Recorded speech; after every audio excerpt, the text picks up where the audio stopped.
Avant que de commencer notre conversation, deux, trois rappels. Effectivement, vous êtes les bienvenus à un verre de l'amitié que nous partagerons ensemble à l'étage après notre entretien.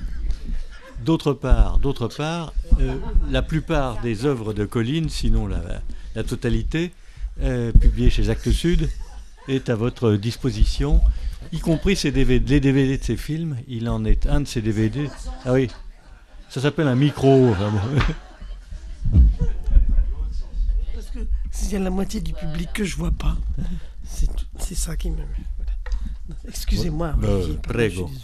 Et puis, comme toujours, quelques ouvrages liés au théâtre que j'ai mis de côté parce qu'ils me paraissent tout à fait intéressants et susceptibles de vous convenir, de vous intéresser aussi. Toujours dans la collection Folio Théâtre de chez Gallimard, il y a deux titres qui viennent de paraître dans une édition à chaque fois vraiment remarquable. Maxime Gorky, donc Les Bas-fonds, dans une nouvelle traduction et une édition, une présentation remarquable, tout comme Huis clos. Huis clos n'est pas exactement une pièce inédite, mais le travail qu'a fait Pierre-Louis Ray, qui est un très bon spécialiste du théâtre du XXe siècle, de cette pièce est vraiment historique et très bien. Et puis, je veux dire que je me suis amusé en lisant la partie présentation, puisqu'il est question à maintes reprises de Geneviève Serrault. Et oui, c'était inattendu et en même temps tout à fait justifié par rapport aux travaux que nous lui devons. Une autre chose, alors austère mais extrêmement intéressante. Le dernier volume de ce que Jacques Copeau appelait lui-même les registres, c'est-à-dire les notes, les souvenirs, les mémoires, les réflexions, les essais qu'il a écrits sur le théâtre tout au long de sa très longue carrière.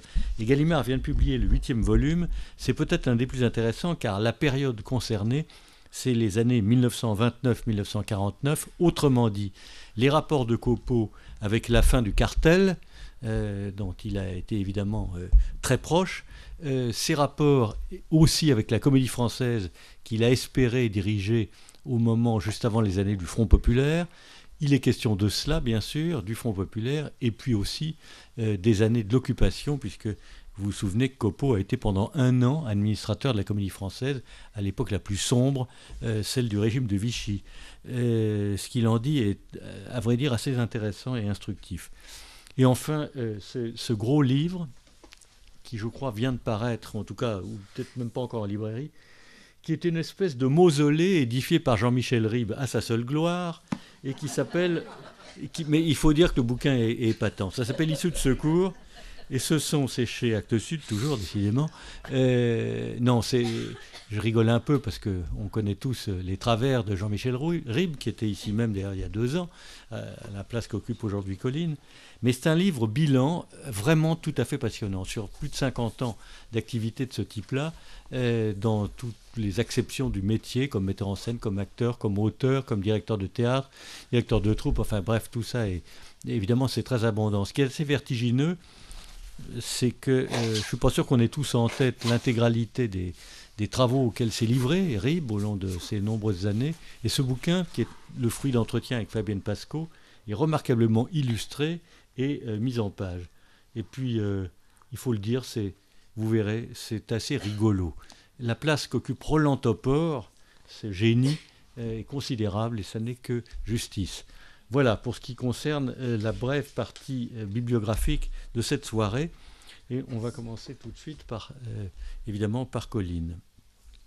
Si tu permets, je voudrais d'abord qu'on dise un mot de Geneviève Serrault, dont tu es la fille, que j'ai citée puisqu'elle est effectivement l'auteur d'un bouquin qui en son temps, pour nous, a été vraiment essentiel, qui était un livre sur le nouveau théâtre en train de se faire en France dans les années 60, si mes souvenirs sont bons, et dans lequel elle évoquait à la fois l'ancien temps et le passage à la nouveauté, et en particulier à ces gens très novateurs qu'elle a pu connaître et fréquenter, etc.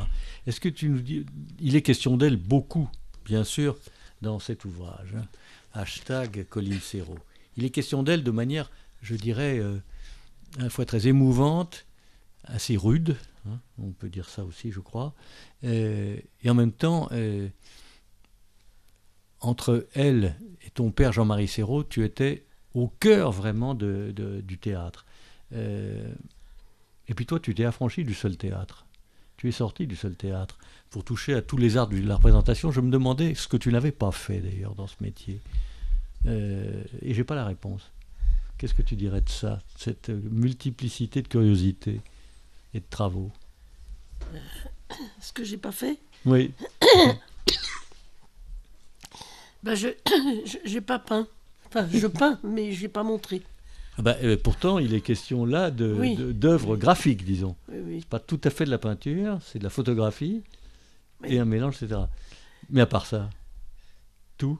Oui, des fois quand je regarde en arrière sur ma vie, j'ai un gros coup de fatigue. je me dis, oh là là, j'ai dû être fatigué quand même. Ça me fatigue de regarder. Nous, on s'en aperçoit pas hein, quand on voit tes spectacles. Non, enfin, j'étais pas fatigué, j'étais jamais fatigué, mais j'étais un peu hyperactif, je pense. Je devais être un peu malade quand même. Oui, bon, peut-être. Mais ton père était aussi un type hyperactif qui disparut très jeune, prématurément. Mais on ne sait pas assez que Jean-Marie Serrault, ça a été le contemporain et le metteur en scène de ce que le théâtre français comptait de plus important, tout simplement. Oui, c'est vrai. Enfin, je ne sais pas si...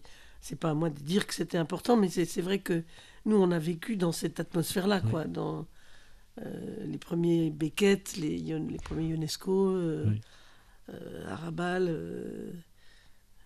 Après, il y a eu la décolonisation avec Césaire, Kateb Yassine. Enfin, mais pour nous, c'était Brecht aussi, beaucoup Brecht. Bien sûr, oui. Donc on était... ils venaient beaucoup à la maison, tous ces gens-là, ils étaient tous pas connus et fauchés, et on les côtoyait comme ça,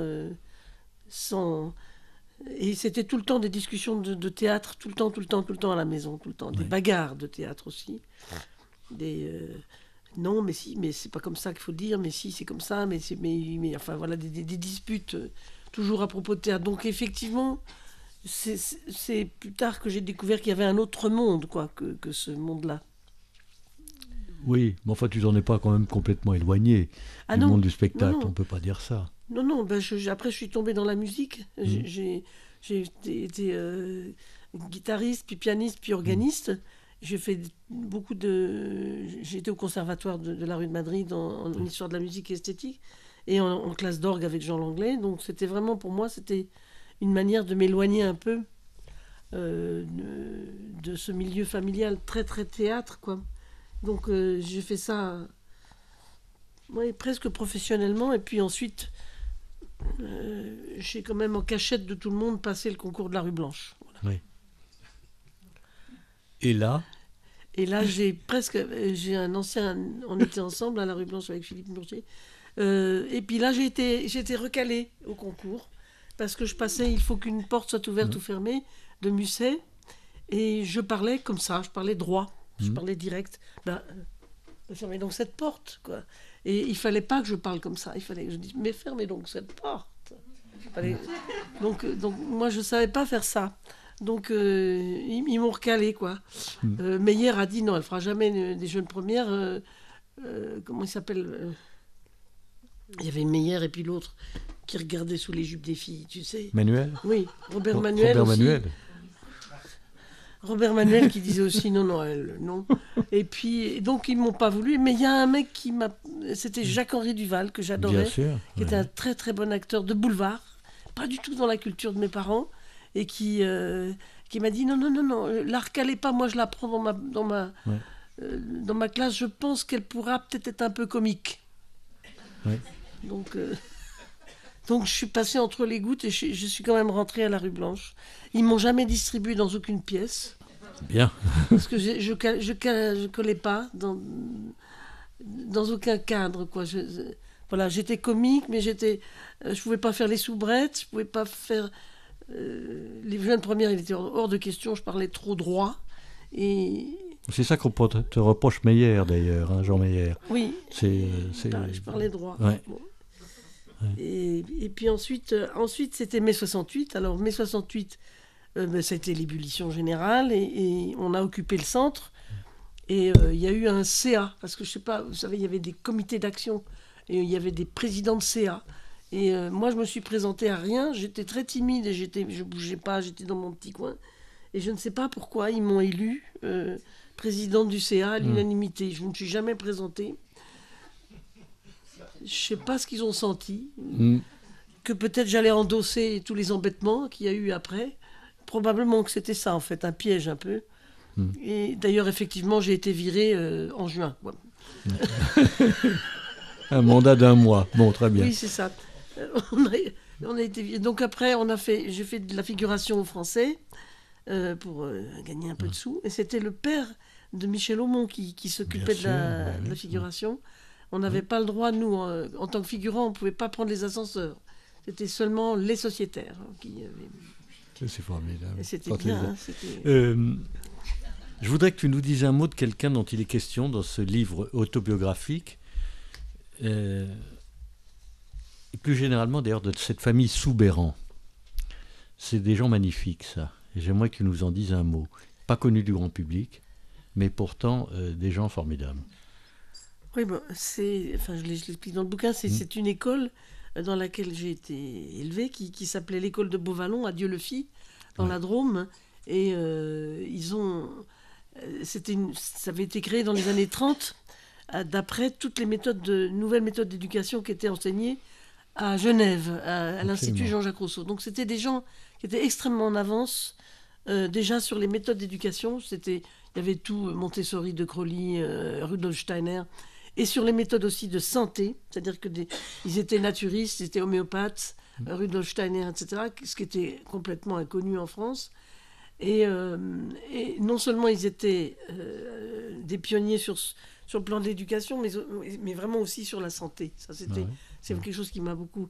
Et alors, évidemment, quand est arrivée la guerre, ils se sont retrouvés à être résistants. Donc, tout Dieu-le-Fit, d'ailleurs, était dans la résistance. Et il y a eu beaucoup de gens qui sont venus se réfugier à l'école de Beauvallon.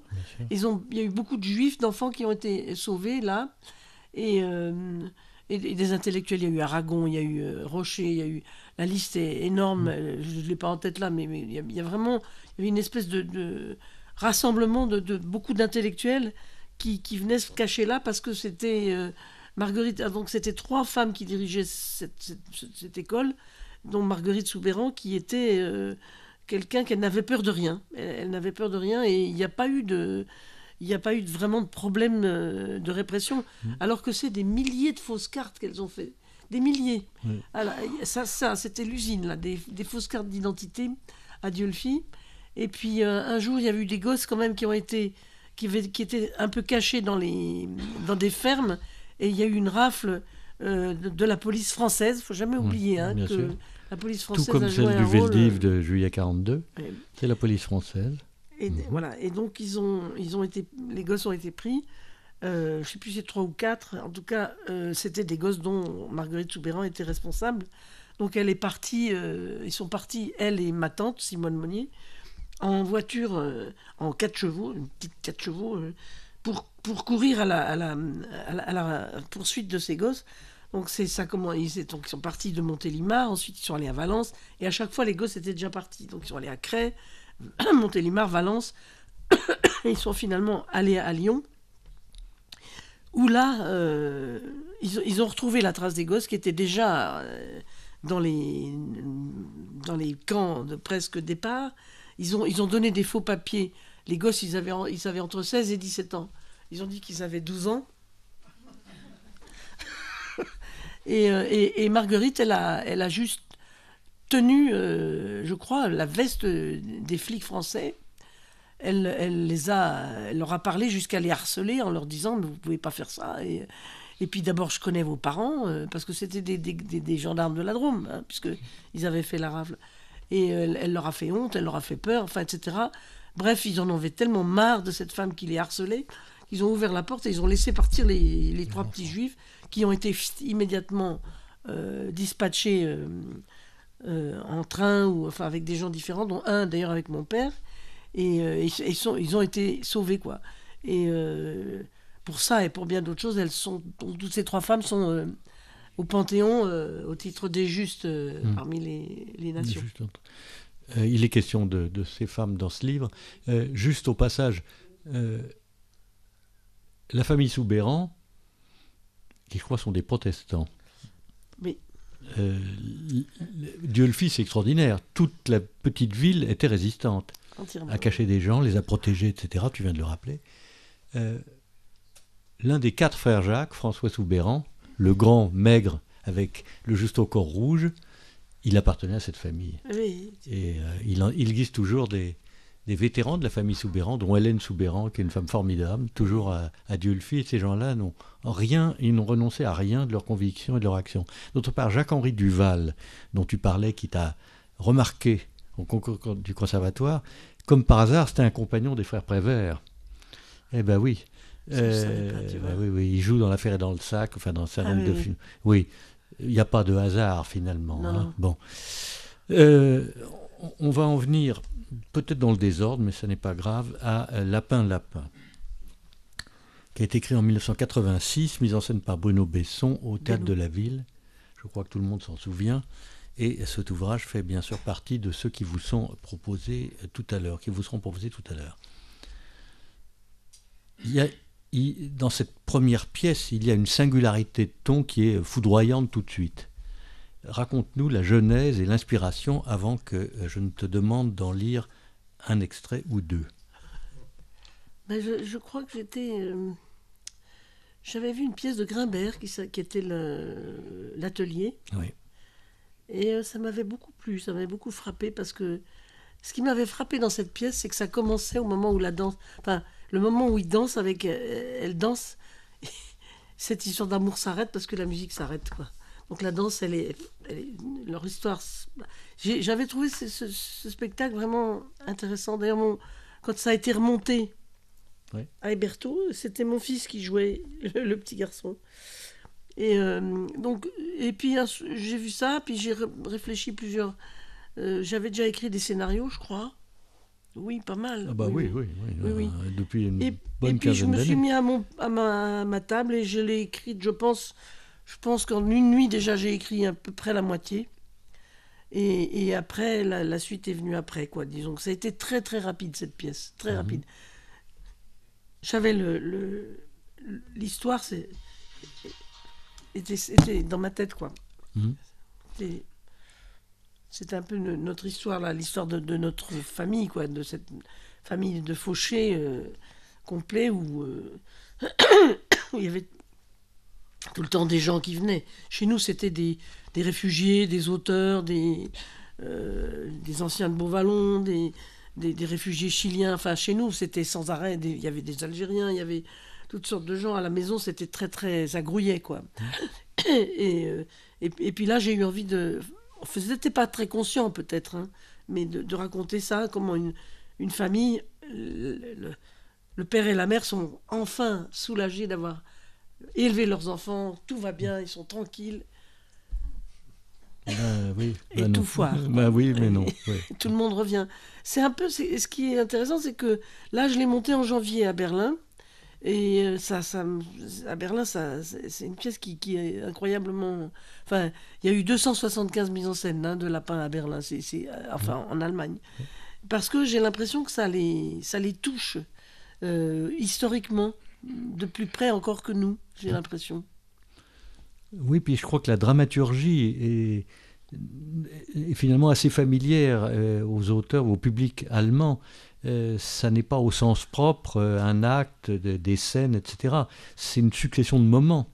Et ça, c'est très proche de la dramaturgie allemande, qui ne fonctionne pas comme la nôtre, sur un découpage plus rationnel. Oui. Bon. Je pense qu'il faut qu'on en prenne connaissance, et je voudrais te demander de lire le début. C'est ce que je fais très souvent ici, c'est de demander à nos amis, à nos invités de lire le début, c'est-à-dire que on connaît ou pas la pièce, et de toute façon, on se met dans la peau du spectateur qui va découvrir les premières répliques. J'ai mis ça, si tu veux bien, entre crochets, entre la page 7 et la page 9.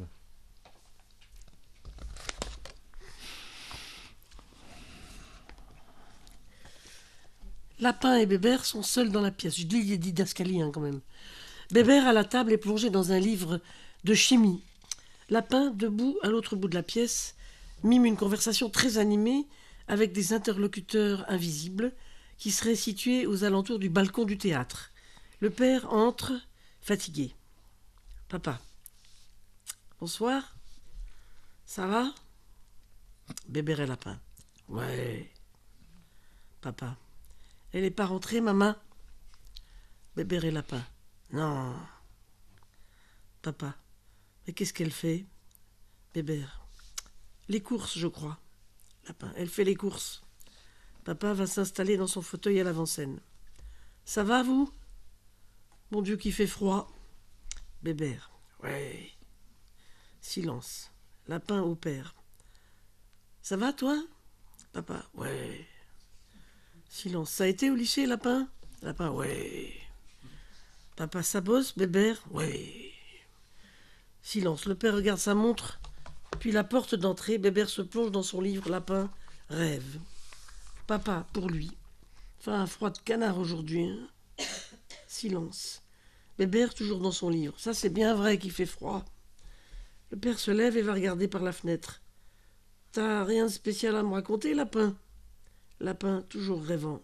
Non, rien de spécial. Papa. Tiens, je crois que c'est elle. Il va vers la porte. Bébert et Lapin tendent l'oreille. La maman entre. C'est une très grosse femme, petite. Elle porte 2 énormes filets à provisions bondés. Dès qu'elle met le pied dans l'appartement, Bébert, Lapin et Papa s'approchent d'elle et lui parlent à toute allure. Tous rangent les commissions dans les différents placards, frigos, etc. Maman. Bouh, quel froid de canard, saloperie de temps. Bonsoir, papa. Ça a été au travail? Lapin, Bébert, maman, papa. Bonsoir, maman. Maman, j'ai pas pris de steak, ces salopards augmentent tous les jours. Bébert, comment tu vas? Lapin, t'as fait tes devoirs? Papa, oh oui, quel froid de canard. En plus, ils n'ont pas chauffé à la boîte, se disant que c'est le printemps, bande de fumier. Ils nous font tous crever de froid si c'est le printemps et qu'il neige, qu'est-ce qu'on y peut? C'est pas parce que c'est écrit printemps sur le calendrier qu'on doit attraper la crève. Lapin, dis donc, ma prof de français, elle veut te voir, elle dit que ça va pas. En fait, ça va très bien. Les maths, j'ai eu 19. Bébert, il dit que je fous rien au lycée, mais c'est pas vrai, en maths, j'ai toujours 19, même sans apprendre. Il y a ces mamas, le noir, qui a embrassé Charlotte sur la bouche. Robert, il était jaloux. Charlotte, elle était d'accord. Bébert, ça va, ma petite mère, mais ils m'ont changé d'hôpital. Je vais être obligé de faire des gardes de nuit. D'un côté, ça m'embête, mais c'est un service très intéressant. C'est la réanimation. Tu sais, les gars qui ont des tuyaux partout, il y a 2 morts par nuit environ. Papa, demain, il faudra que je mette mon gros pull, mais je le trouve pas. Tu sais pas où il pourrait être. Et il y a un truc important qu'il faut que je te dise. Lapin, j'ai échangé mon livre que tu m'avais acheté pour ma fête contre un livre de maths de la classe au-dessus. Mais t'inquiète pas, si t'es pas contente, je le redemanderai. Maman, j'ai faim, tu peux pas me faire un sandwich? Bébert, dans ce service, je serais mieux payé. Mais il faut que j'achète certains bouquins. J'aurais besoin de 30 sacs. Je te les rendrai, je ferai des économies le mois prochain. La maman a fini de ranger les provisions. Elle met la table et prépare le repas. Les 3 tournent autour d'elle comme des mouches. Maman, tiens, Lapin, mets le sel et le poivre. Mais il est rangé dans les affaires d'hiver, ton pull, papa. Je te le sortirai demain. Manquerait plus que ça que t'attrapes la crève. Bébé, ramène le pain. Lapin, je sais pourquoi elle veut me voir, ta prof de français. Tu n'étudies pas le français. Tu lis des livres de maths pendant les cours. Je le sais, et là, je suis d'accord avec elle. Tu dois pas lire autre chose pendant ces cours. Papa, ils vont te la changer, ta fille de paye. Ce mois-ci, non, mais bébé, prends pas ce pain-là. Là, c'est celui de ce matin. Prends celui de ce matin. Bébé, mais non, mais j'aime mieux le frais. Maman, oui, mais il faut finir celui de ce matin avant de manger le frais. À quoi tu le veux, ton sandwich, Lapin? Lapin, à la mimolette. Maman, prends un verre de lait. Bébert, ben pourquoi tu lui fais son sandwich dans le pain frais? Nous, on va se taper le dur au repas. Maman, Bébert, c'est ton petit frère. Lapin, amène du beurre, bon sang, etc. Ça continue.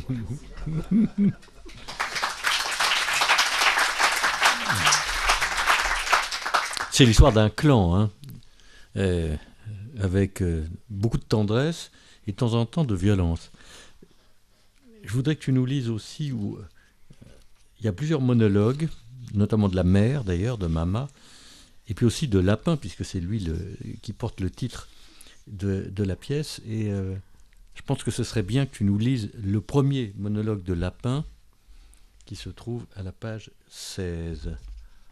Voilà, qui explique les choses, l'enjeu de la pièce. Oui. Après, je lirai celui de Maman. Il est bien, celui de Maman. Il est bien. Effectivement, il est à la page 37. Mais on commence par Lapin. Lapin s'avance à l'avant-scène. Lapin.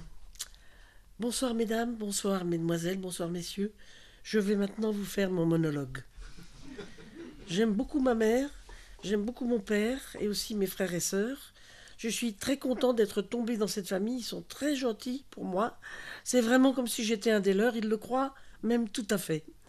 Je suis arrivé ici sur un vaisseau volant et les éthers ont injecté mon œuf déjà fécondé dans la matrice de ma mère un jour qu'elle dormait très profondément, les jambes écartées.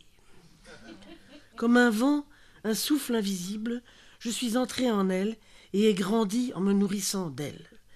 Je ne sais pas encore pourquoi on m'a envoyé ici, mais je vois tout ce qui se passe avec les yeux d'un étranger. J'ai des pouvoirs, mais je ne m'en sers pas pour l'instant. Comme pouvoir, j'ai que je vois tout. Ça change tout à fait l'amour que j'ai pour les gens. Par exemple, je sais les remèdes à toutes les maladies, à tous les malheurs. C'est horrible, c'est comme si ça s'écrivait à la craie blanche sur un tableau noir devant mes yeux. Et je vois aussi, écrit sur ce tableau, que ça ne servirait à rien, pour l'instant, que je dise les remèdes. Alors je regarde en silence les malheurs, je les vois croître et embellir comme de belles plantes, et je ne dis pas les remèdes. Vous qui êtes là, en face de moi, je vous sais. Un jour il sera peut-être écrit sur mon tableau que ça sert à quelque chose de dire les remèdes. Maintenant je vois écrit sur mon tableau une chose qu'il est un peu utile que je vous dise.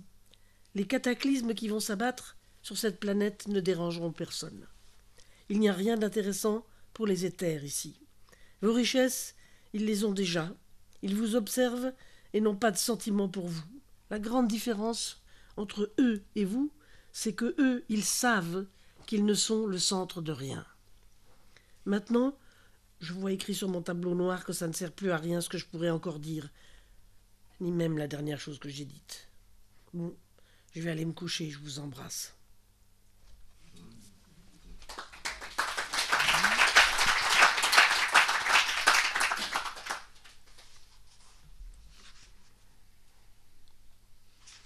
Une partie du monologue de Mama, peut-être pas l'intégralité, parce que nous avons d'autres de pièces qu'il va nous falloir aborder, mais voici, j'ai mis les entrecrochets, ce qui me paraît souhaitable. Alors, Mama. Oui. Mama est seule à l'avant-scène, un rideau la sépare du reste du décor. Mama, messieurs, dames, la vie est une flèche. Il y a des choses que je ne peux raconter à personne, figurez-vous que je suis la Mama. Et une Mama, ça ne montre pas à sa famille les vers qui sont en train de ronger les piliers. Mais figurez-vous aussi que je ne suis pas votre Mama, à vous. Alors zut, je vide mon sac. Moi, je voudrais faire une promenade en barque sur le lac du Bois de Boulogne un mardi d'automne, et c'est papa qui ramerait et on parlerait d'amour. Je voudrais descendre à la boulangerie, prendre un chausson aux pommes et le manger à la terrasse d'un bistrot. Je voudrais m'acheter une ceinture, l'attacher au dernier cran, et ça ne me serrerait pas. Je voudrais regarder la pluie par la fenêtre un matin et me dire « c'est gai, il pleut, j'aime la vie ». Je voudrais croire que là où je vais, c'est un chemin semé de roses. Je voudrais que ma mère existe et se fasse du souci pour moi, qu'elle m'enfonce encore la tête dans une cagoule en laine pour pas que j'attrape froid. Les jours de ma jeunesse, je sais bien qu'ils sont partis. Mais quand? Comment? Un jour on se réveille et tous, ils sont absents, ceux qui vous disaient « Alors, comment ça s'est passé ?» quand vous reveniez du grand monde de dehors. Il y avait quelqu'un à qui raconter les bagarres de la cour d'école, quelqu'un qui s'affolait si vous n'aviez pas fini la tartine beurrée du petit déjeuner. Moi, je vous le dis, ce qui me rend triste, c'est pas que Marie divorce, que Lucie rompe son mariage, que Lapin soit renvoyé, Papa au Chaume-du et Jeannot un terroriste. Non, moi, ce qui me rend triste, c'est toute cette couche de plâtre gris qui m'a recouvert le corps et la vie et qui fait que plus personne me voit. Moi, je suis Mama qui fait les courses. Et Mama, elle a toujours une solution pour tout, parce que pour être des merdes, je suis des merdes. Et c'est pas demain la veille qu'on verra cette famille s'enfoncer dans la panade. Sauf que moi, j'y suis dans la vase, jusqu'au menton, et ça fait déjà longtemps que j'ai fini de m'aimer. Messieurs, dames, on m'a abandonné. À vous, je peux le dire, et je vous demande là, maintenant, pendant 10 secondes... Non, disons 7. 10 secondes, personne ne tiendra le coup, mais 7, c'est faisable. Et pour ceux qui ont vraiment du mal, disons 5 secondes. Donc pendant 7 ou 5 secondes, je vous demande de pleurer dans votre tête sur moi et mon chagrin.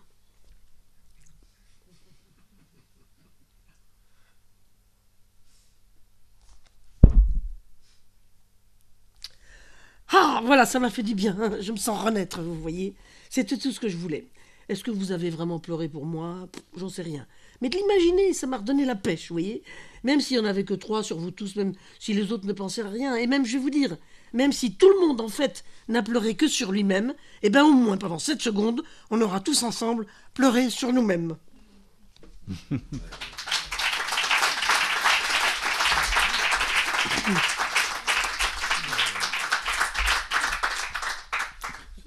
Raconte-nous comment cette pièce, une fois que tu l'as écrite, qu'est-ce qui s'est passé? Tu l'as soumise?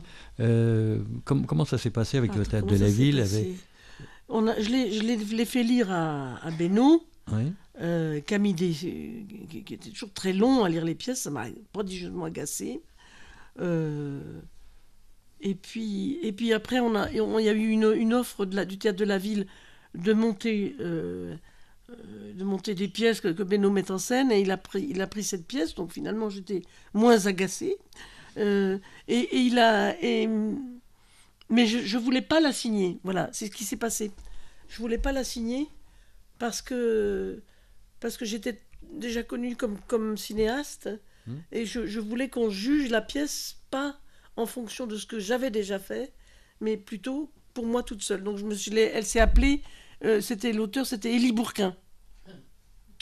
Ah oui. Oui, c'était une pièce d'Élie Bourquin. Oui. Comment va-t-il ? J'ai pas voulu assumer. Comment va-t-il ? Il va bien, Élie Bourquin. Donc, et puis finalement,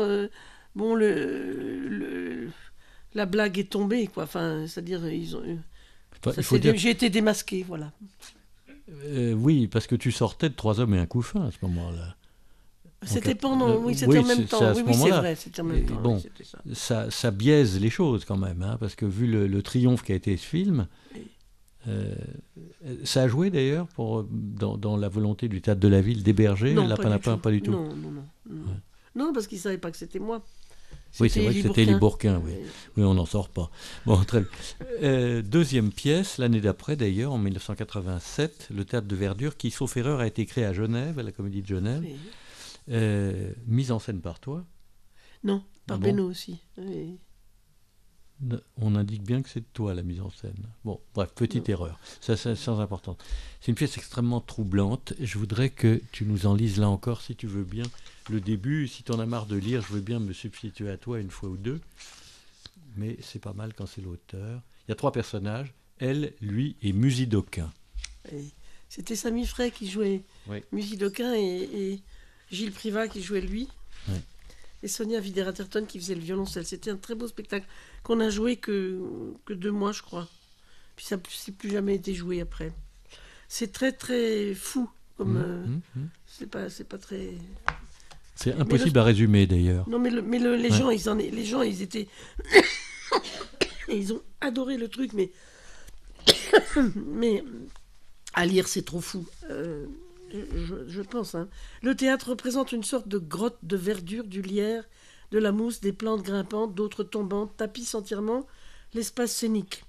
La lumière filtre au travers des feuilles. Elle, en robe de velours rouge, un vieux sac de voyage en cuir à la main, entre et s'assied. Fatiguée, elle sort un sandwich, mange. Sous un feuillage, lui, vêtu de velours vieil or, dort. Elle mange en rêvant et en se grattant la cheville. Lui se retourne dans son sommeil, elle remarque sa présence, continue à manger. Lui se réveille, la voit. Lui, confus, ensommeillé. Bonjour. Elle, bonjour. Lui, j'ai beaucoup dormi. Silence, elle mange. Lui attrape son sac, qui lui servait d'oreiller en sort un sandwich, le mange. Il est à quoi, le vôtre? Elle, jambon. Lui, moi, camembert. Vous habitez par ici? Elle, non, je voyage. Lui, moi aussi. Elle, vous allez où? Lui, je cherche quelqu'un. Elle, vous êtes à pied? Lui, oui. Et vous? Elle, je suis à pied. Je fuis quelqu'un. Lui, ah, qui? Elle, quelqu'un qui n'est pas bon pour moi. Lui, de votre famille? Elle, quelqu'un que j'ai perdu de vue, qui me cherche, ce serait trop long de vous expliquer. Lui, mais vous allez où? Elle, pour l'instant, je marche. Lui, ah, ça c'est drôle, là. Elle, alors vous cherchez quelqu'un? Lui, oui, que j'ai perdu. Elle, qui? Lui, je ne sais pas, j'ai oublié son visage. Elle, vous avez une piste? Lui, non, je marche au hasard. Elle, comme dessert, je prends toujours quelques gaufrettes, en voulez-vous? Lui, merci, non, juste un fruit, je déteste les gaufrettes. Il mange en silence. Elle, ses gaufrettes, lui, une poire. Soudain, elle se met à parler toute seule, comme en somnambule, d'une voix intense mais basse. Elle, je vous dis merde, madame, merde, vous comprenez? Je ne vous dis pas merci, je vous dis merde. Lui, extrêmement surpris. Vous dites beaucoup de gros mots? Elle, oh, excusez-moi, je vous avais oublié. Lui, ah bon, vous n'en dites pas quand il y a quelqu'un? Elle, non pas devant témoin en principe. Mais... Lui, mais moi? Elle, je vous avais oublié. Lui, si vous mangez régulièrement des gaufrettes comme ça, vous allez enfler. Elle, mais monsieur, enfin, enfler régulièrement. Pas régulièrement, non, merci du conseil, j'enfle si je veux, vous savez. Lui, c'est juste un conseil en passant. C'est incroyable tout de même. Lui, quoi? Ce que les gens se permettent comme familiarité, c'est incroyable tout de même. Lui, moi, vous voulez dire? Elle, mais non. Enfin, ça peut continuer comme ça, voilà. Mais en fait, c'est elle et sa mère. Oui. Et elle fuit. Et lui, il cherche sa mère. Voilà. Très joli.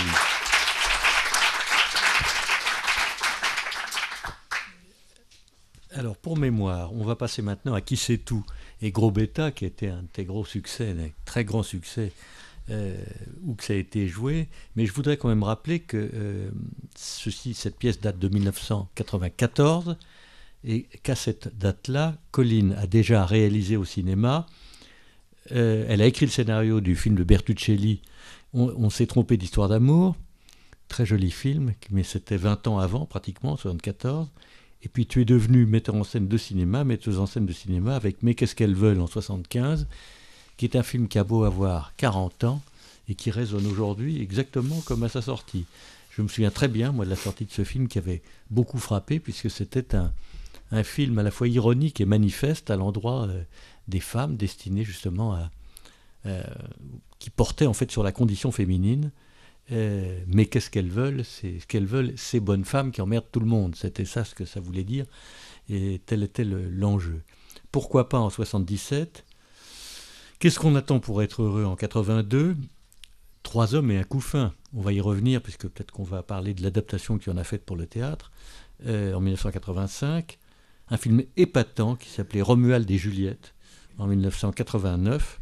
La crise en 92. Donc, Colline, à ce moment-là, au moment de Qui sait tout et Gros Bêta, a déjà pas loin d'une dizaine de films de cinéma, de longs métrages à son actif. Alors, Qui sait tout et Gros Bêta, c'est donc un dialogue. Et là, déjà, on va voir poindre quelque chose à quoi tu as consacré beaucoup de ton temps, qui est le cirque. Mais j'aimerais, là encore, que tu nous lises la première conversation d'ouverture entre les deux personnages, oui, principaux, disons, de cette pièce.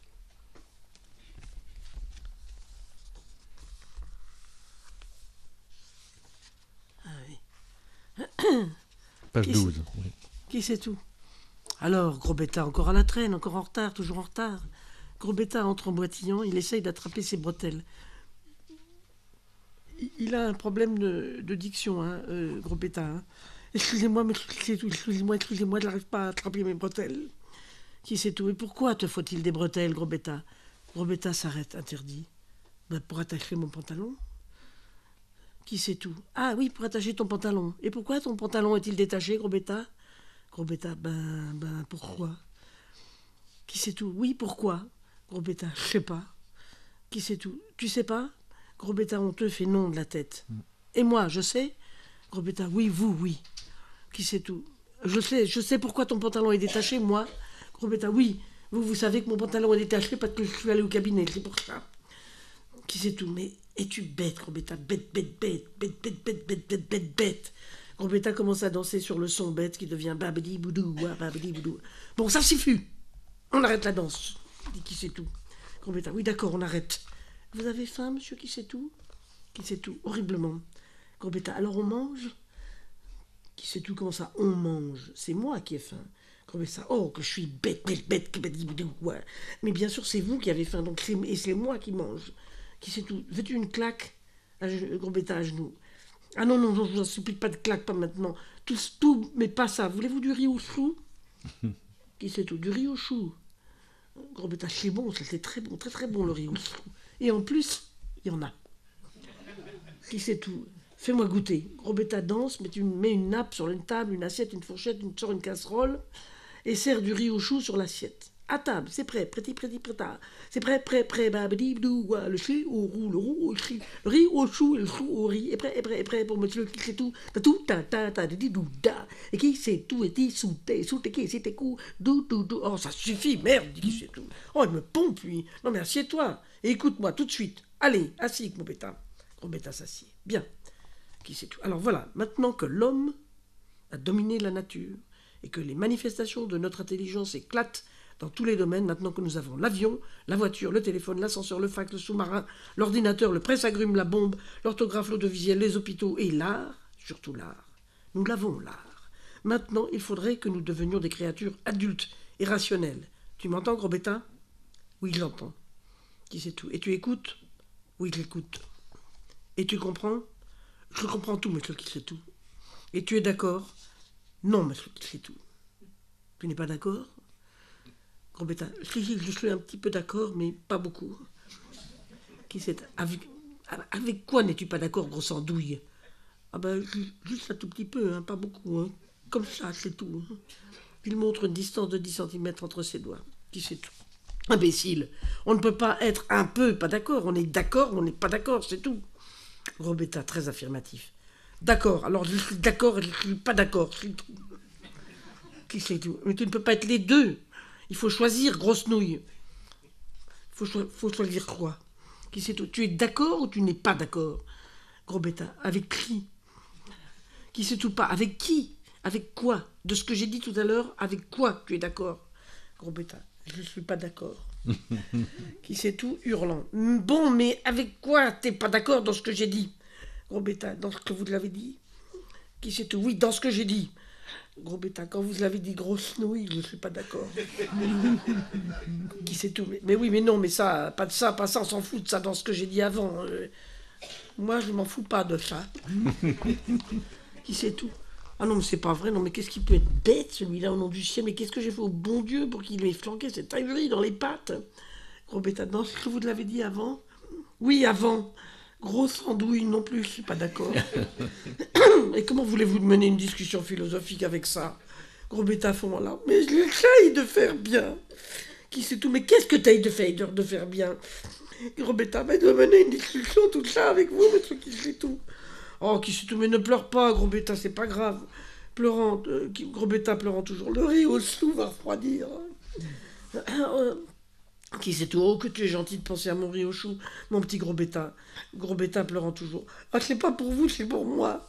Comme je mangerai le riz au chou après vous, il sera encore plus froid pour moi. Qui sait tout? Mais est-ce que tu peux être égoïste quand même? T'es primitif et égoïste, gros bêta. Tais-toi maintenant, laisse-moi manger. Gros bêta se tait et regarde l'assiette de qui sait tout. Qui sait tout mange tranquillement, prend le temps de bien mâcher. Gros bêta, c'est bon? Qui sait tout? Ça va? C'est du riz au chou. Gros bêta, moi ce que j'aime bien dans le riz au chou, c'est que les bouts de chou, quand on les écrase sous la dent, ils donnent un peu de jus qui se mélange au riz, et comme ça mouille le riz, parce qu'autrement le riz c'est assez sec. Et comme en plus le chou a un goût très particulier, on peut dire même fort, et que le riz n'a presque pas de goût, les deux ensemble, ça se marie bien, ça fait une sorte de bouillie qui sait tout. Mais arrête, s'il te plaît, arrête. Mais parle-moi de quelque chose d'intéressant, qu'est-ce que ça peut me faire ton riz, ton chou là? Élève le niveau, élève, je t'en prie mon vieux. Je suis pas votre vieux. Mon vieux, mon jeune, ce que tu veux, mon pauvre, mais élève. Gros bêta, bon ben je me tais. C'est tout, non, mais parce que la vie est courte, tout de même très courte, alors tant qu'à faire, essayons de la passer intelligemment, faisons des choses utiles, disons des choses utiles, grandes, importantes, soyons des hommes quoi, merde. Parce que quand même, les hommes sont le bijou de la création, merde. En fin de compte, et en définitive, ce qui fait que l'homme est supérieur aux animaux, c'est la pensée quand même. Nous pensons et nous savons que nous pensons et nous créons, c'est ça, notre force. Nous transformons la nature, nous la plions à nos besoins, nous fabriquons des machines extraordinaires, nous amenons le progrès jusque dans les pays les plus reculés, nous... Enfin, quand je dis nous, pas toi, bien sûr. Tu m'écoutes, gros bêta? Oui. Et tu ne dis rien? Non. Qui c'est tout bon? Et bien entendu, tu n'es pas d'accord. Tu es d'accord ou tu n'es pas d'accord? Etc.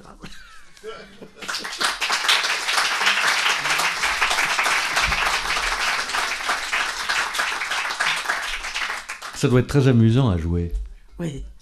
Alors, Ah qui a oui. créé d'ailleurs 5 ans, on l'a joué. Ouais, Au théâtre de la Porte Saint-Martin. C'était Gilles Privat. oui. Et c'était merveilleux de jouer avec lui parce que on avait l'impression, hein, vous savez, vous savez quand on a, enfin vous avez joué tous plus ou moins, non, vous connaissez bien le métier, mais quand on a l'impression c'est comme vous savez les bancs de sardines, vous connaissez, ils font comme ça quoi. Hein.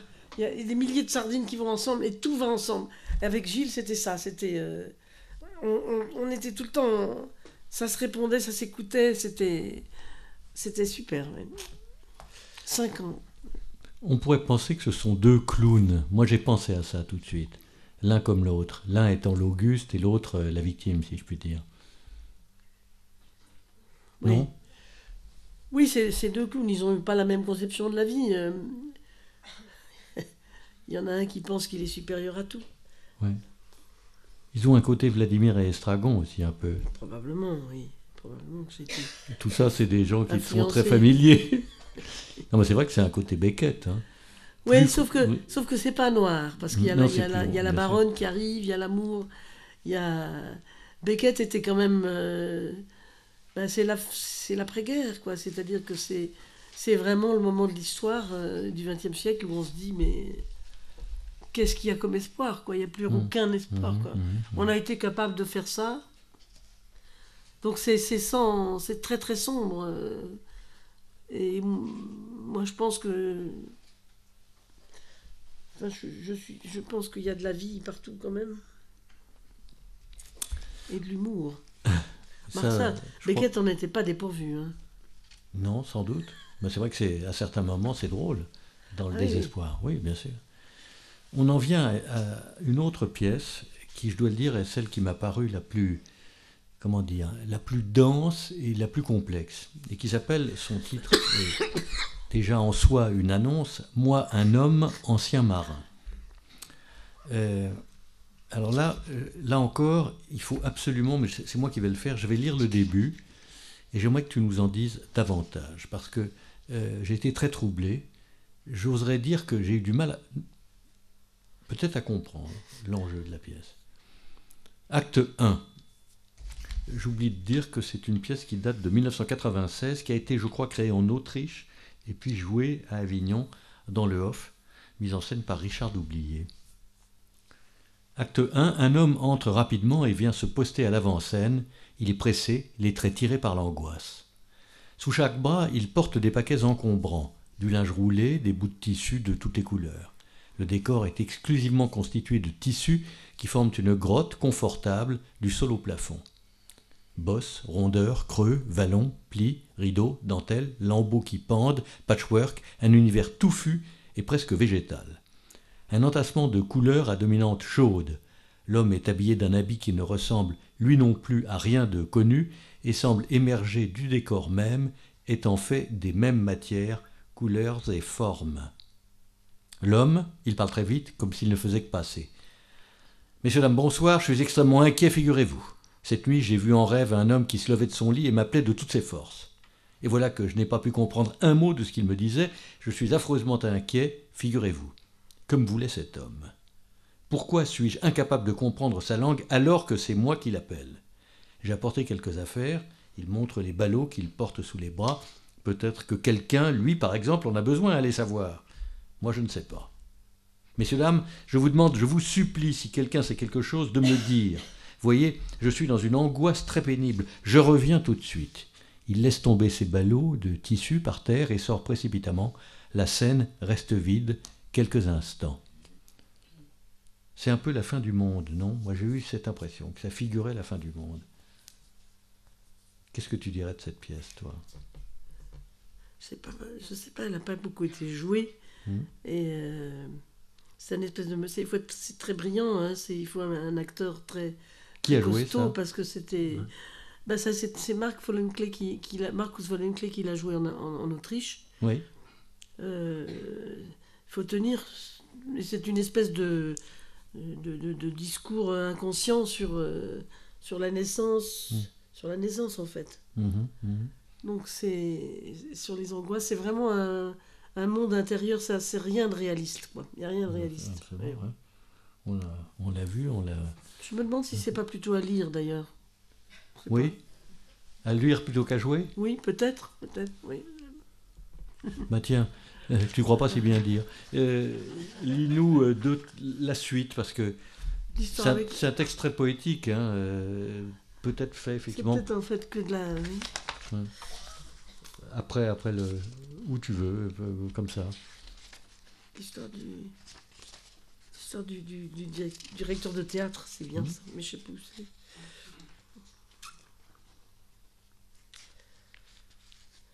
Mais par exemple, cette pièce-là, tu l'as écrite comme ça s'est imposé à toi. Comment est-ce que elle est quand même très différente des autres, hein. Oui. Ben, je pense que c'est plus...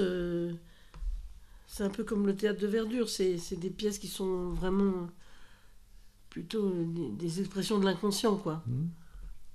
C'est plutôt de la poésie d'ailleurs, je pense, que du théâtre. Non, je suis un peu embêtée d'en parler, parce que c'est tellement intérieur tout ça. Ça vient aussi de recherches que j'ai faites beaucoup sur des psychanalystes, sur Ferenczi, sur Grodek, je ne sais pas si vous connaissez. Ferenczi, Grodek, sur toute cette analyse, enfin tout ce qui a, des disciples de Freud, mais qui étaient très dissidents, qui pensaient autrement, qui pensaient... Ferenczi, c'est très intéressant. Il a écrit Thalassa, qui est un livre sur le désir de grossesse des hommes, sur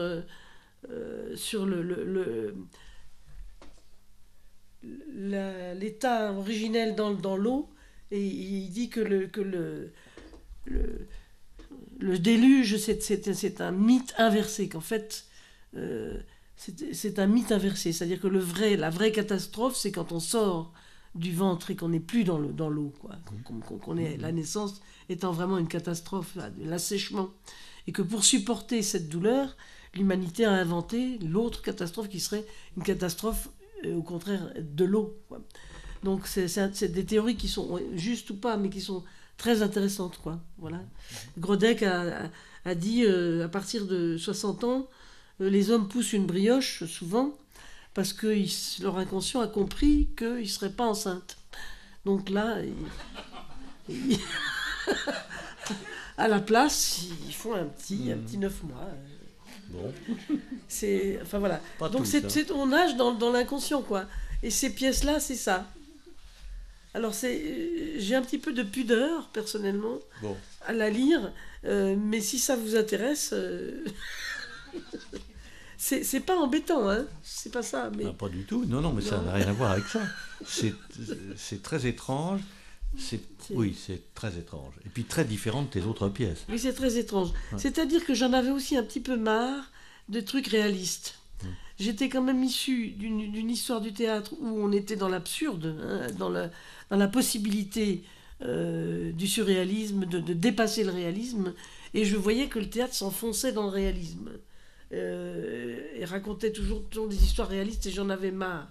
Donc c'est aussi pour ça que j'ai écrit ça, quoi. Le fait est que qui sait tout et gros bêta, c'est pas réaliste. On est très loin du réalisme, effectivement. Alors on va en venir à une autre pièce que personnellement je trouve vraiment, peut-être pour moi la meilleure de toutes tes pièces. C'est le Salon d'été. D'abord, la structure de la pièce n'a absolument aucun rapport avec ce qu'on a vu jusqu'à présent, puisque c'est une pièce qui se déroule dans différentes périodes, dans différentes temporalités, et c'est l'histoire d'un quartet. C'est une histoire de musique, c'est quelque chose que tu connais bien, et ça se déroule sur 3 périodes, à travers les personnages qui composent le quartet en question. Le problème, c'est qu'un quartet, ça va bien tant que ça va bien, mais quand ça se gâte, eh ben, c'est chose qui arrive, hein, dans les formations musicales, c'est moins bien. C'est une pièce qui a été créée en 1998 au Bouffe Parisien, et je voudrais qu'on lise, alors là pour une fois je ne veux pas commencer par le début, mais par ce moment très fort qui se déroule en 1997. C'est aussi une pièce dans laquelle la musique est évidemment absolument essentielle. J'aimerais que tu nous lises ça, étant entendu que les 4 personnes dont il va être question sont les 4 membres du quartet en question.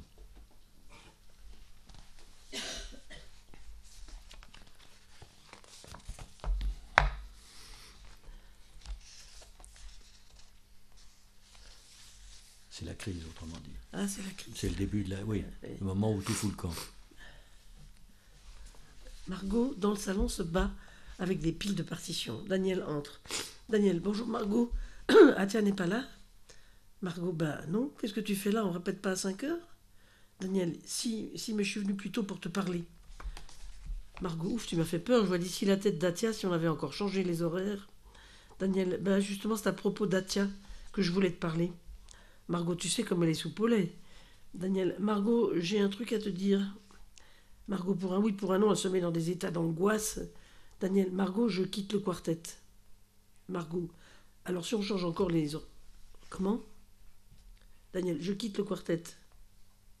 Margot, comment tu quittes le quartet? Daniel, je quitte le quartet. Margot, le quartet, tu veux dire notre quartet? Daniel, oui. Tu quittes notre quartet? Daniel, oui, je quitte notre quartet. Je ne viendrai plus jamais. Faut trouver une autre basse. C'est sans moi. Je n'en peux plus. Comment tu n'en peux plus? Daniel, j'en peux plus de tout le monde. Je ne peux plus supporter Atia et ses crises d'hystérie. Elle me va sous les ongles. Elle empoisonne le monde avec son organisation pourrie. Elle nous traite comme des gosses à l'école. Et toi, elle te mène à la baguette. Je me demande vraiment pourquoi tu te laisses faire comme ça. Je n'ai plus de plaisir. J'en ai marre, je m'en vais. Margot, mais on a des tas de concerts. Daniel, vous trouverez une autre base. Je reprends ma liberté. Margot, tu reprends ta liberté. Daniel, je vais voir ailleurs si l'herbe est plus verte, découvrir d'autres gens, voyager, recommencer tout à zéro. Margot, Daniel, j'ai l'impression de pourrir sur pied, on n'a qu'une vie. Margot, mais on va pas pouvoir te remplacer comme ça. Hein. Daniel, les cimetières sont remplis de gens irremplaçables. Margot, mais la répétition. Daniel, quelle répétition? Margot, on répète dans 1 heure. Daniel, mais je ne répète pas, Margot, je pars, je quitte le quartet. Margot, oui, j'entends bien, mais qu'est-ce qu'on fait aujourd'hui? Daniel, mais j'en sais rien, moi. Ce que vous faites aujourd'hui, c'est plus mon problème, moi. Margot s'assied, sonnée. Atia va arriver. Daniel, tu vois, la seule personne qui t'intéresse, c'est Atia. Margot, mais Daniel, il suffit qu'elle pose les pieds dans ce salon et hop, tu ne t'occupes plus que d'elle. Moi, je peux crever. Tu t'es jamais soucié de mes sentiments. Margot, c'est quoi tes sentiments? Daniel, mes sentiments, c'est que ça fait des années que j'appartiens à ce quartet et jamais tu ne vois rien, tu ne comprends rien. Tu es dans ton monde, après c'est tout, Margot, mais on a besoin de toi. Daniel, et qui ça qui a besoin de moi? Margot, mais moi, Margot, j'ai terriblement besoin de toi. Daniel, tu veux que je répète aujourd'hui, c'est ça? Margot, bien sûr que je veux que tu répètes aujourd'hui, t'es marrant, toi. Daniel, mais ça sert à rien puisque je m'en vais. Margot, oui, mais aujourd'hui on répète, c'est tout. Daniel, bon d'accord, mais je vais au café, je reviens dans 5 minutes, je ne veux pas croiser Atia. Il sort, Margot. Mince, alors il quitte le quartet, ça c'est la meilleure, il quitte le quartet. Mais il peut pas quitter le quartet. Ça se quitte pas comme ça, un quartet, il est complètement frappé. Mais qu'est-ce qu'il veut que je fasse d'un trio, moi? Sacha entre. Sacha, salut Margot, je suis venue plus tôt pour te parler. Margot, bon Sacha, tu sais pas la meilleure? Sacha, non. Margot, Daniel vient de sortir. Sacha, on répétait pas à 5 heures? Si, on répète à 5 heures, mais il était venu plus tôt pour m'annoncer. Sacha, Margot, je quitte le quartet. Margot, comment tu le sais? Margot, je quitte le quartet. Long silence, comment? Sacha, je quitte le quartet. Margot, ma parole, mais c'est une épidémie. C'est comme ça. Superbe. Alors ça, je dirais que c'est un de ces trucs prémonitoires. C'est très marrant parce que très souvent, dans les pièces que j'ai écrites, il y a des trucs prémonitoires. C'est-à-dire qu'à cette époque-là, je ne dirigeais pas encore un chœur. Et c'est seulement quelques années après que j'ai commencé à diriger un chœur. Et là, j'ai vraiment compris ce que c'était ça, ce truc-là, quoi. Quand quelqu'un te dit non, je quitte, non, je ne serai pas là. Quand on est chef de chœur et qu'on a genre 2 basses et que les 2 ne sont pas là, ces angoisses-là, et la personne qui tient le truc quand même, quoi, qui tient le truc, c'est Margot, quoi. Il faut qu'elle... Et apparemment, lui, il est amoureux d'elle, mais elle s'occupe de la tiare, etc. Mais on s'en fout de tout ça, faut tenir le truc, quoi. Et ça, c'était prémonitoire, ça. Tu avais quand même une idée de ce que c'était qu'un groupe musical. Oui, bien sûr. Bon. Un groupe tout court.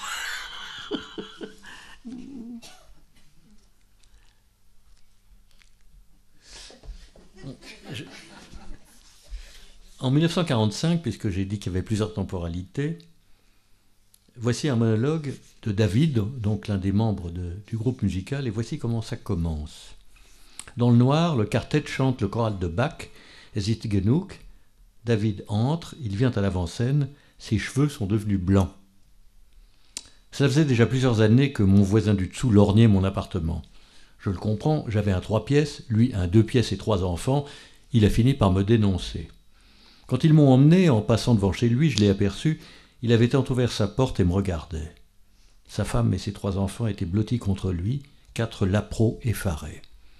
Leur lit était déjà rangé dans le couloir, prêt à monter chez moi. Il faut faire vite par les temps qui courent, les places ne restent pas longtemps vides, surtout quand on sait qu'il n'y aura pas de retour. Les grands crimes se font comme ça, à coups de petites envies. Je ne suis rien pour cet homme, juste un monsieur en par-dessus qui passe dans l'escalier à heure fixe et qui quelquefois chante, jamais après 22 heures. Nous vivons tous dans des mondes étrangers, des sphères qui s'effleurent et ne se mélangent pas. J'aimais bien les voix claires et gaies de ces enfants au réveil, elles me parvenaient au travers du plancher comme d'un lointain jardin, et celles de leur mère, leur demandant de s'habiller, une voix douce et impérative, une bonne voix de mère. Lui un bon père aussi, trimant dur, rageant d'être à l'étroit, rêvant de place, pas tellement pour lui, mais pour ses enfants, ses trésors. Il usait sa vie comme une planche au rabot, espérant leur fabriquer des jours meilleurs. Je n'ai pas de colère, j'ai tant de fois tout perdu. Je suis arrivé à Dachau et ils ne m'ont pas gazé, espérant que je leur livrerais mes secrets de diplomate. J'ai livré à tour de bras pendant des mois. J'ai livré n'importe quoi, des noms fictifs, des lieux inventés, des rapports fantômes, des dates aussi précises que loufoques. J'ai brodé pour maintenir leur intérêt alerté. Mais je ne fais qu'un gras de papier, je ne connais aucun secret, je ne connais qu'une seule science, celle qu'on m'a apprise dans la diplomatie, parler pour ne rien dire. Je me suis donc abondamment servi de ma science. Au bout de quelque temps, ils ont compris que je ne leur servais que de la soupe à l'eau. Ils ont commencé à s'énerver. J'ai compris que ma fin approchait, la mort était déjà partout autour de nous. La perspective de la mienne, imminente, ne me bouleversait plus, j'étais prêt à m'abandonner à elle, qui me délivrerait de l'abomination générale. Je me suis évadé avec 2 communistes qui avaient reformé une cellule dans le camp et que le parti voulait sauver. Ils avaient tout un réseau d'entraide qui a fonctionné, ils m'ont pris avec eux parce que je parle 5 langues couramment. On marchait la nuit, on se cachait le jour, mes 5 langues ne m'ont servi à rien, mais un des petits communistes avait des racines paysannes, il avait autrefois appris à traire les vaches, cela nous a sauvés. On est arrivé en Suisse, où on nous a hospitalisés et réalimentés au compte-gouttes. Aussi, nous avons évité la mort par indigestion. Dans mon lit d'hôpital, je me demandais ce que signifiait tout ceci. Pourquoi cela avait pu être? Je n'ai pas trouvé d'explication, c'est ce qui me démolit. Se heurter à l'indifférence, ne pas pouvoir donner un sens à tout cela, se heurter à l'indifférence ou à l'incrédulité lorsqu'on essaie de raconter les camps, c'est l'antichambre de la douleur absolue. Mais la douleur absolue, c'est d'avoir vu des soldats blondinets tuer en riant une vieille à coups de crosse, et de ne pas comprendre. Cela fait perdre le sens, l'essence de l'existence. C'est absolument magnifique, vous ne trouvez pas ?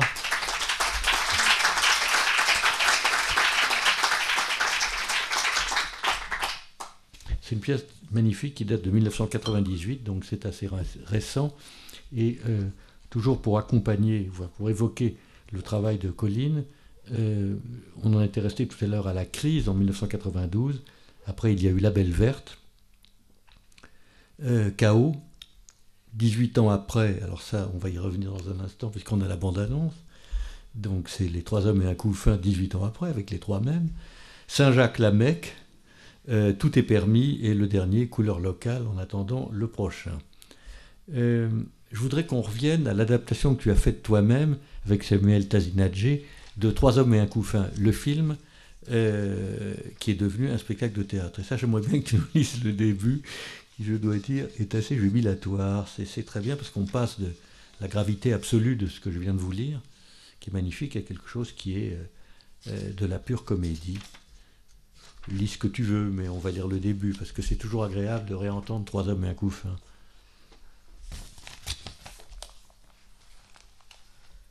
Un groupe de gens sont massés à court, etc. C'est la fin d'une petite fête qui s'est terminée à la cuisine. Assis sur la coudoir du canapé au jardin, Jacques est penché au-dessus d'une jeune femme, Clémentine, avec laquelle il roucoule. Paul quitte le groupe qui est à la cuisine et récupère son manteau. Paul, à Jacques. Il faut que je file, j'ai un avion demain matin aux aurores. Jacques, expéditif. Ok, merci d'être venu. À très vite. Paul, je peux te parler 2 secondes? Jacques, à contre-cœur, ouais, qu'est-ce qu'il y a? Jacques se lève, Paul l'entraîne à l'écart de Clémentine vers l'avant-scène jardin tout en enfilant, tout en enfilant son manteau. Jacques à Clémentine. Une seconde, je reviens. Paul, j'ai un petit service à te demander. Jacques, oui, ce que tu veux, mais grouille-toi, j'ai quelque chose sur le feu, là. Paul, écoute, je suis un peu ennuyé. Demain, on doit m'apporter un paquet assez précieux. Mais comme je fais un Paris-Los Angeles aux aurores, je ne serai pas chez moi.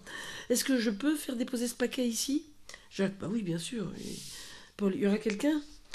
Jacques, bah oui, il y aura Pierre et Michel. Moi, je pars à 6h à Tokyo pour 3 semaines. Paul, tu peux leur dire alors à Pierre et Michel un paquet qui arrivera demain, ils le mettent dans un coin et quelqu'un viendra le reprendre le jeudi suivant. Jacques, impatient, c'est tout? Paul, oui c'est tout, je compte sur toi alors. Jacques, pressé d'en finir, se rapproche de la porte d'entrée et l'ouvre. Oui, t'en fais pas. Paul, non parce que ce paquet c'est un truc enfin un peu compromettant, tu vois. Alors chez vous je suis tranquille, tu vois. Jacques, oui, s'en fait pas, ça roule. Allez, ciao. Paul fait un pas dehors et se retourne. Paul, ciao et merci, hein. Jacques, de rien, de rien. Jacques referme la porte sur Paul qui murmure « Non mais quel pot de colle ce Paul !» et revient rapidement près de Clémentine avec laquelle il va dans sa chambre. On entend alors les voix de Pierre et Michel. Pierre, ah, cette fois-ci on vous met dehors, on bosse, donc ils éjectent les invités. Pierre, j'ai les pieds en compote, debout toute une soirée, la galère. Michel, une horreur, la prochaine fois on fait un dîner à table, les buffets c'est nul. Pierre, enfin c'était quand même bien. Pierre, Michel, qu'est-ce qu'il fait, Jacques? Il roucoule avec une brune, Sophie, je crois. Sophie, tu crois? Non, c'est Lily qu'elle s'appelle. Enfin, Lily ou Sophie, elle a un très joli derrière. Pierre, tu sais que Nicole s'est pendue à mes basses toute la soirée, j'ai pas pu approcher Nathalie. Michel, la copine de Jean-Marc? Oui, une affaire au lit d'après Jean-Marc, mais ça fait des mois que je l'essaye de la pécho et... Il reste un peu de whisky? Jacques sort de sa chambre. Il reste un peu de whisky? Pierre, oui, je viens de le ranger dans le placard. Jacques, désolé de pas vous filer un coup de main, les gars, mais... Il a fait en route. Il prend 2 verres et la bouteille de whisky. Michel, c'est pas demain que tu pars à Tokyo? Jacques, si, à 6h. Mais laisse tomber ça, Pierre. La concierge vient de faire le ménage à 10h. T'es en train de me culpabiliser, là. Pierre, t'inquiète pas, je rase juste les verres. Michel, dis donc, une nuit blanche plus le décalage horaire du Japon, t'as la santé. Jacques, ah oui, mais moi, quand je vois une chute de rein comme ça, je sais pas, je peux pas laisser passer, quoi. Pierre, justement, on en parlait avec Michel. C'est Lily ou Sophie, finalement, qu'elle s'appelle? C'est Clémentine, mes agneaux. Et alors, Michel, avec Valérie, ça gaze? Ah, moi, mon vieux, j'ai 34 dessins à rendre dans 10 jours. Toutes mes nuits sont prises jusque-là, mais après, je vais me rattraper, je te dis pas. Hein. Laisse pas traîner le 06 de ta Clémentine, dans 10 jours, je fais des ravages. Jacques, je te laisserai son 06 sur la porte d'entrée demain matin, avant de partir. Si je mets une croix à côté du numéro, c'est que ça vaut le coup. Sinon, je mets rien. Allez, ciao les potes. Je vous réveille pas, hein, à demain. Je voudrais pas être dans 3 semaines, etc. Ça continue. Je veux dire...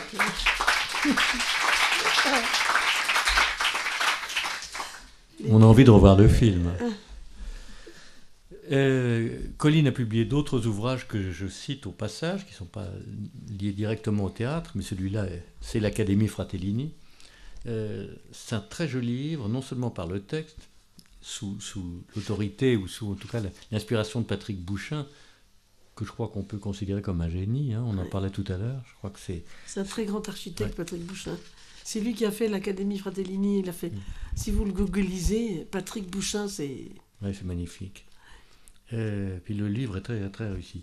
Et puis ce dernier ouvrage qui s'appelle, avant-dernier, Solutions locales pour un désordre global, qui est une succession d'entretiens, de conversations avec un certain nombre de gens qui luttent pour des questions qui nous sont devenues désormais extrêmement familières et qui tiennent bien sûr aux questions de climat, aux questions de pollution, bref, tout ce qui nous anime désormais.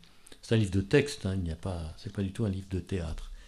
Et puis je vais finir avec le tout dernier, qui alors vraiment est paru le mois dernier, hein, qui s'appelle #Colline Serrault, aux éditions Actes Sud, et qui est une succession de réflexions sur tous les domaines que tu peux aborder. Ce n'est pas exclusif, mais ça donne une idée de la profusion de tes intérêts et de tes sources d'inspiration. Et en particulier, tu parles de l'opéra, puisqu'on ne l'a pas encore dit, mais tu as mis en scène, à ma connaissance, 2 opéras. 3. Moi, j'avais La Chauve-souris de Strauss, Le Babet de Séville, donc de Rossini, et le 3e... Manon. Ah oui. Voilà. Oui. Celui-là m'avait échappé. Et tu parles dans le spectacle de La Chauve-souris de Strauss, qui était le premier des opéras que tu as mis en scène, je crois. Tu parles, c'était en 2000 à l'Opéra de Paris, à l'Opéra Bastille, pardon. Et tu avais cette chance, je crois qu'on peut parler de la sorte, d'avoir comme chef d'orchestre le grand Armin Jordan, père de Philippe Jordan, aujourd'hui à la tête de l'orchestre de l'Opéra de Paris, qui sont deux types absolument formidables, le père comme le fils, et dans les mêmes qualités. Et tu dis très bien, il était irrésistible cet Armin Jordan, c'était un Suisse allemand, non seulement un très grand musicien, mais un type merveilleux dans la vie. Et tu lui rends hommage. Et ça m'a beaucoup plu, ça, que tu parles plus de lui que de toi dans le travail sur... Mais Armin, c'était un... D'abord, il était complètement alcoolique. Oui, exact. Il fumait tout le temps, et comme il n'arrivait plus à respirer et tout, il faisait... Tout le temps, il avait sa mèche qui partait comme ça. Et donc c'était un type il était inadapté, quoi. Mais immense musicien. C'est-à-dire que magnifique. son fils est très fort aussi. Oui. Mais il y avait un truc spécial avec Armin, c'est que dans la musique, il y a des gens qui sont... il y a des gens qui sont très très forts, c'est-à-dire ils sont des sublimes pianistes, ils se connaissent, vous leur faites ça, ils comprennent tout de suite l'harmonie, ils composent, mais c'est pas des bons musiciens. Vous voyez ce que je veux dire? Il y a la différence entre un type parce qu'il y a des gens, ils naissent avec des dons, quoi. Ils ont ce don-là, ils peuvent jouer n'importe quel instrument, ils sont très très forts, ils dénotent, tout ça, mais c'est pas des bons musiciens. Ou des fois, c'en est. Mais c'est pas ça qui fait un grand musicien, c'est ça qui est très... Quand on découvre ça, c'est intéressant, parce que Armin Jordan, c'était d'abord un autodidacte, il avait commencé simplement au fur et à mesure avec son orchestre à Lausanne. C'est pas du tout quelqu'un qui a inventé les conservatoires, hein, Armin. Et il émanait de lui quelque chose de... C'est très mystérieux, quoi. Pourquoi un acteur est bon, pourquoi un autre ne l'est pas, pourquoi un musicien est un grand musicien et pas un autre. Et lui, la première fois que je l'ai vu diriger, il dirigeait à Genève, justement, avec Hugues. Hugues, à ce moment-là, dirigeait Genève. Et c'était la flûte enchantée qu'avait montée Beno. Et la flûte enchantée, le premier accord, c'est un accord parfait majeur. Hein, c'est tom-tom, c'est pas grand-chose. Hein. Et Armin était là, et il donnait le coup de baguette, et vous étiez... Et c'est très mystérieux, pourquoi. Pourquoi tout d'un coup, tout l'orchestre était complètement avec lui dans un espèce de danger, dans une espèce de vrai truc, pas du tout extérieur, formel. C'est très étrange, hein, ce génie-là. Et lui, vraiment, vraiment, il était comme ça. Et il me disait, parce qu'il a dirigé La Chauve-souris, qui est un opéra de Strauss, de Johann Strauss. Et il me disait, ces abrutis, ils pensent que c'est de l'opérette. Mais c'est pas de l'opérette, c'est un très très très grand Johann Strauss. C'est vraiment un immense musicien. Mais, et lui comprenait les choses comme ça. Je sais pas si vous voyez ce que je veux dire, la différence entre un bon pianiste et entre Maria Joao Pires. Voilà, vous voyez ce que je veux dire? Si vous connaissez Maria Joao Pires, quand elle joue, il y a une espèce de simplicité, de truc qui n'est qu'elle, qui est libre. Elle est libre dans la mesure et en même temps elle est complètement rigoureuse. Voilà, c'est cette... il y a très peu de musiciens. J'en ai beaucoup rencontré des musiciens. Et bien Armin, c'est ça, vraiment c'est ça. Alors son fils, je me souviens même, il était au premier rang à cette première à Genève. Je vois un petit garçon comme ça. Il devait avoir 12 ans à l'époque. Il était comme ça. Il regardait son père. Oh, je me suis dit, dis donc, Armin Jordan, il est pédophile. Il y a un gosse, mais il était amoureux, quoi. Et en fait, c'était son fils. Et il a regardé son père d'une manière... Il a bu tout ce que son père était. Et mais il fait une carrière brillante. Oui. Oui, on t'a comprise. Il faut dire qu'il avait une présence physique, Armin Jordan, extraordinaire aussi. Hein. Ah oui, et puis il était alcoolo, donc asthmatique, il fumait trop. Mais les musiciens aussi, il y a ça. Dans un orchestre, quand les musiciens aiment un chef, ça se voit, quoi. Ils sont comme ça, ils sont prêts à faire n'importe quoi pour lui. Et c'est pas parce qu'il est autoritaire ou quoi. C'est parce qu'il émane ça, ce truc de musique. Et ça, les musiciens d'orchestre, ils savent très très bien le reconnaître. Quand c'est une Brel qui est là-haut, j'ai envie de vous dire que ils sont là, paf, ils se barrent. Ils sont très très durs, les musiciens d'orchestre. Mais avec Armin Jordan, c'était l'adoration, quoi. L'adoration. On a un petit film à vous montrer. On finira là-dessus. Oui, c'est ça. C'est un making-of, parce que je faisais toujours les making-of de mes films en même temps que je les tournais, avec ma petite caméra. Et là, c'est une scène de 18 ans après. Et je pourrais intituler ça Quand ça veut pas, ça veut pas. Tu sais quoi, Michel? Ta prochaine petite amie, tu sais ce que je vais lui faire comme cadeau? Un jour, elle va rentrer chez elle. Un jour, vous aurez un gentil petit rendez-vous d'amoureux, tranquille. Et paf, quelqu'un sonnera chez elle. Non, on va prendre le même endroit. C'est vachement bien. Jusque-là, c'était parfait, les amis. Tu sais quoi, Michel? Ta prochaine petite amie, tu sais ce que je vais lui faire comme cadeau? Un jour, elle va rentrer chez elle. Un jour, vous aurez un bon petit rendez-vous d'amoureux, tranquille. Et paf, il y aura quelqu'un qui sonnera chez elle. Et tu sais qui ce sera? Non. Ce sera un gentil livreur. Et tu sais ce qu'il lui livrera à ta copine? Non, je sais pas. Il lui livrera une paire de béquilles et 10 paquets de maxi-couches pour des vieillards incontinents. Il lui livrera parce que sur notre caméra, ça marche très bien. Il lui livrera. Il lui livrera. Il lui livrera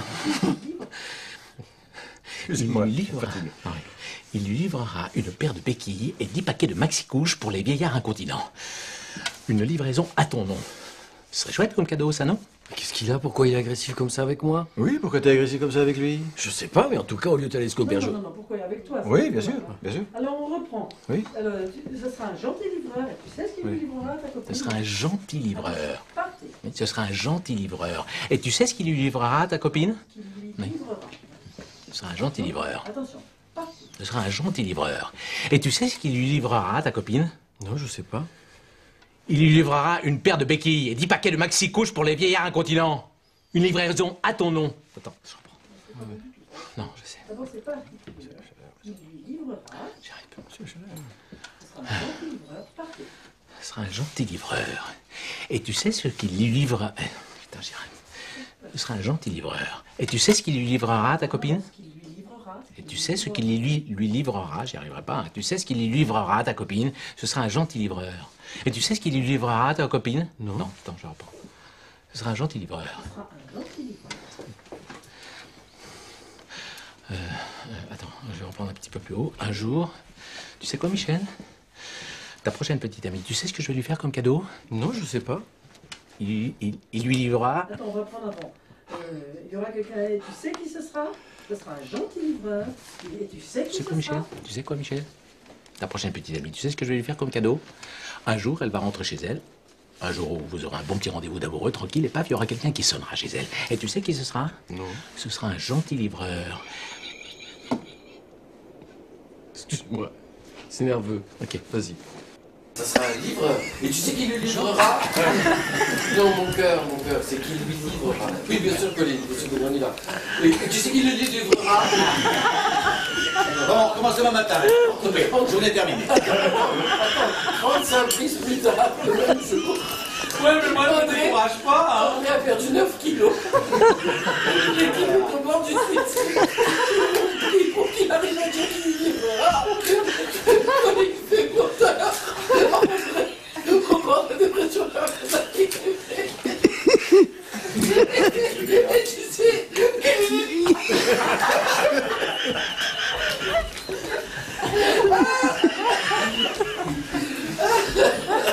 et Roland, il me regarde, il fait...